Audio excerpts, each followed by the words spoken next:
Learning is as easy as 1, 2, 3. So new, I'm Nike. I'm Siona. I'm Sydney. And I'm Alex.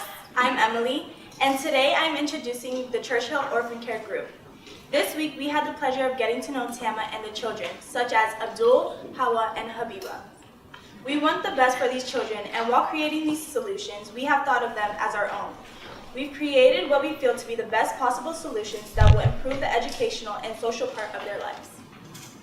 Before beginning to think about the educational aspect of our solution, we must first begin to think of the kids' basic needs. As orphans, people often tend to forget that these individuals are incredibly vulnerable to a lot of situations.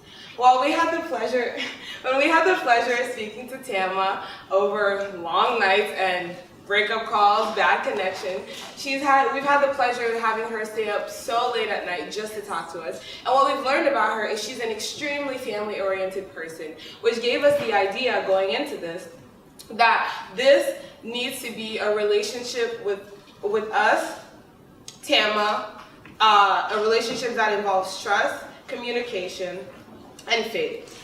These kids going into the classroom, as you see them walking into the classroom, Tama said some of them would feel so down, and it's kind of like you begin to think, well, how am I going to teach a child who doesn't even want to be taught? They have so much hope and so much faith, although with the struggles that they've gone through from ages 6 to 11, how do you even begin to overcome that and teach the lesson? For the academic aspect of the orphanage problems, we created a curriculum which helps Tama teach the class of the different lessons and different subjects that we have. We created a math lesson plan, a science lesson plan for hygiene and basic health, an English writing plan, and an English reading plan so that they can learn the different things. We also want the children to have homework so that they can retain the information that they were taught. We also have, a fundraising aspect of our solutions. Basically, my school at home, we do this thing called Penny Wars, where it's basically each class has 2 jars, and it's almost like a competition to see how many pennies you can get into your own jar, and basically it's like a sabotage thing where you play against each other's team. And each time we play or compete, we earn thousands of dollars each time. So it's a really kind of cool competitive game. We also decided to go along with donation jars in companies around town, grocery stores, for example, where we'll have a jar next to the cash register and customers can donate if they choose. And going along with the snacks, for us in America, we tend to think of food as something we can get so easily. So to us, it's almost like a reward. Although for these kids, it's not a reward at all, it's a necessity. So one thing we look to with our snacks is when we were discussing with them that the snacks are not always the healthiest when they first walk in, and we believe that is why some of their attention is not being retained for the lessons, which is why we love to implement peanuts, protein bars, granola bars, so that way they have that energy and that protein to make it through the lesson. So this is an example, and it is an example for our math lesson plan, for example, if we were teaching them how to count. Right now, the children are learning how to count from 1 to 10 in English. So in the morning when Tama walks in, she would make a flashcard, write the number 1 on it, take a new flashcard, write 2, so on up until 10, just like shown in the first picture. She would then repeat the exact same process, but this time she would draw dots on there. As you can see here, this is her lesson plan on how to teach the exact lesson, which I have placed in front of you both at this time. What she would do is when she gets in the classroom, she would say the numbers 1 through 10, and the children would recite them back. Then they'd go through a song. We actually kind of made up a song, and we also wanted to make it educational as well, and we looked at that the national animal is the eagle. So for example, we have a song that goes, 1 little, 2 little, 3 little eagles, and it goes on and on all the way up until you get to 10. So that's what we would do, so to be able to sit down after they learn the song and be able to match up the flashcards with the number 1 with the dot 1. Once they finish that, they'd sing the song again and repeat the numbers, and they would get the homework, which I laid out there for you guys, because they only meet 2 times a week. And so that's why we feel like they need to have homework, so that way they can help retain the skills they have learned. Now, what's the next step? We strongly believe that with our solutions, we can unlock full potential of the children's capabilities. Moving forward, we would love to be able to reach to the point where we can add new subjects, such as the history of Nigeria. As we have presented our solutions, we're not only trying to improve their educational skills, but we're also trying to teach them the invaluable skills that they will use later in life. Thank you very much.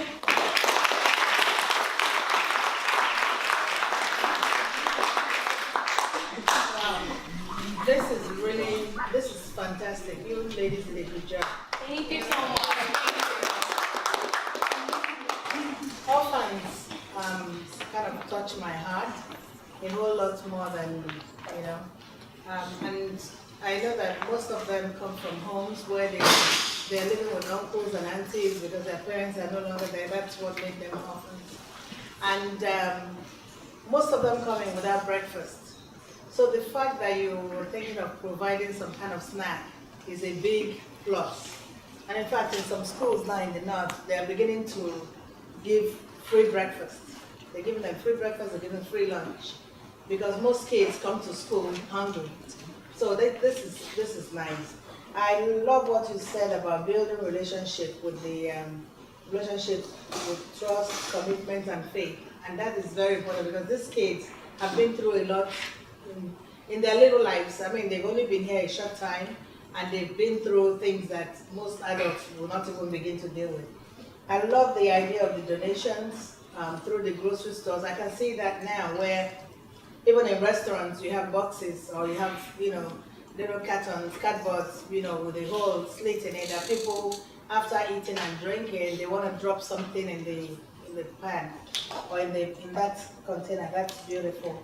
And I love what you said about the fact that you're going to give them homework. So even though they're there for 2 days a week, they're able to remember what they learn. And then the songs, I teach kids in church. So I know that songs are a beautiful way of teaching and retaining information. I like what you said, and I'm going to close with that. Being an orphan and do whatever we do for them is not a reward, it's a necessity. They need to be taken care of. Thank you. Thank you so much. Okay. Simon Cowell and Mark Cuban here. I like the idea of the snacks. I know that doesn't shock anybody in the room, but, and it was really great. We had snacks just before, so it was timely. It was a very professional presentation. That's the thing that was most impressive to me. You smile like, and it's enough for the whole group. When the rest of you smile, when the rest of you smile and laugh like you're doing right now, it's beautiful. That's really important is the smiling. I mean, whether it be like you're doing right now in the presentation or just greeting somebody, it really is nice. I liked your group singing as part of the presentation. I think it really added to it. And I got to tell you, right off the bat, I told one of the judges, I loved your kids at the bottom of the screen there. Thank you. I really do. And I love them so much that Marcia knows I make wine, and I use that as a logo on a bottle of wine that I made for my wife that she gave to the teachers at the school. So I know the school. I'm not going to mention the name of the school so nobody gets in trouble, but I know that they all appreciated those kids there too. So good job in the presentation. Thank you so much.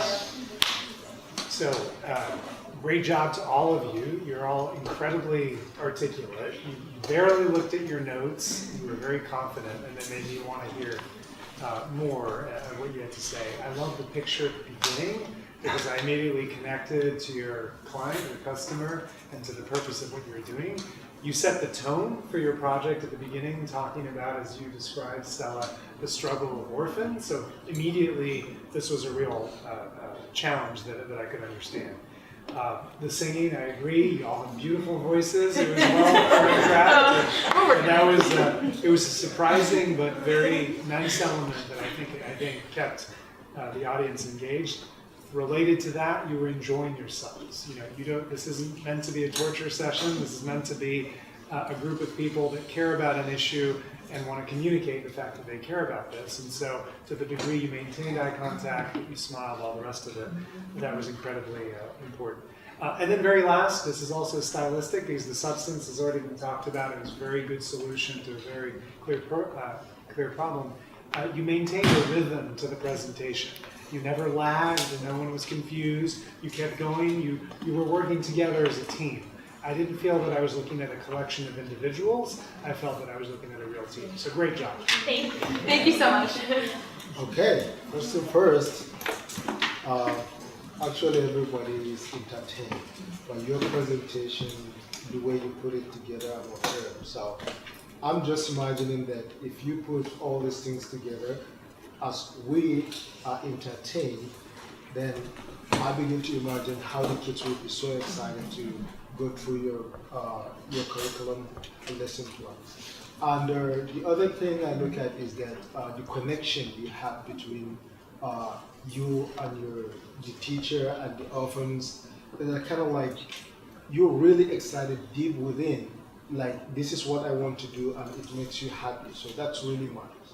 And that shows that you guys can do the best you can to actually come up with something that will help these kids. And especially about talking about the fundraising stuff, it's like, no, we don't just want to stop at the level of providing them with the lesson plan, but we want to do more to actually see that we help these kids. So this is really amazing and touching. Thank you. Thank you so much.